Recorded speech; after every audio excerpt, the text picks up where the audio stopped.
And I wanted to know, like, what in the studio, what equipment do you use?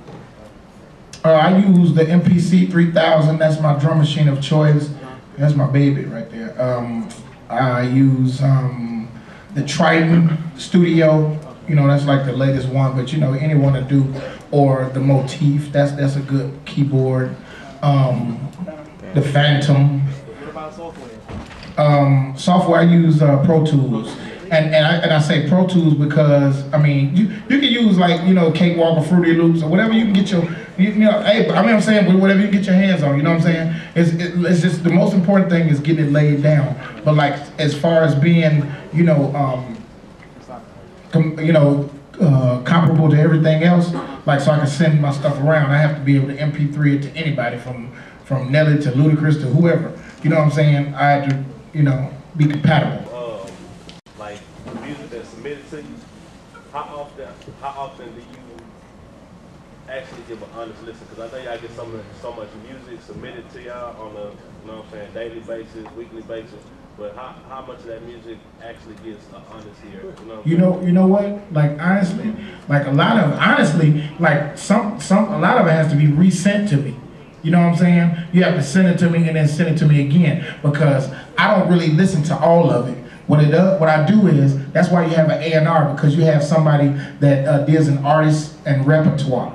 You know what I'm saying? That's what, you know, the artist, you know, cares for the artist, and like while they're in their studio, make sure they're there on time, make sure they, you know, got what they need, make sure ain't no unnecessary people walking around, disturbing the groove, because if you ain't talking about what's going on, you know what I'm saying, then it ain't cool, you know. But basically, it's like one of those things where you have to have, I have somebody who listens to it, you know. I have somebody listen to it and they be like, hey, because I get calls all the time, hey man, we need to see this group. We just met with a group, what, the other day? Little group? Little Rap, what's the name of that group?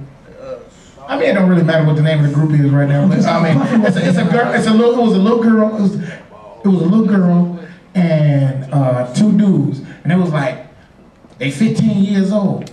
You know what I'm saying? They're 15, I think one of them was 16 years old. And I was like, as soon as I heard them say 15, 16 years old, I tried to shut down. I was like, I don't want to sign nobody 15, 16 years old, because we had signed Lil Corey back in the day, and like his mom like kind of freaked out, you know what I'm saying? And then it became a problem. It became a problem like with the age thing. You know what I'm saying? But then, I mean, I saw these little 15-year-old kids, and they was incredible. But I think they need to be developed. So, I mean, but that's just from a demo. You know what I'm saying? From a demo, I be listening to demos all the time, and then I listen to them pretty often. Hold on one second. Speaking of demos, if you receive the Hotline Happy Hour flyer, you'll notice that Hotline accepted demos, and we're going to pass them on to Show Enough if, you know, they're reputable demos. So we have a box here. We've already received quite a few demos at our offices at the Allie Mitchell Annex, but we also have a box here that we will make sure all of the demos get to Reef with Show Enough, and he'll make sure they get in the right hands. I heard you say that you were deeply rooted in the Word. Yeah. And I really don't know everything about you, but I have a general conception of rap and what is done historically in our community. And I want to know what your commitment is to aggressive political rap. You actually engage and you move to shape the dynamic other than just entertainment. Well, the whole thing, just when you talk about entertainment at its best, at its finest, you know, far as monetarily, and you're talking about really exceeding, and you want to be, you know, like most of these people want to be. They want to be rich. They want to be filthy rich. You got to watch your mouth, because we black people. You know what I'm saying? You got to watch your mouth.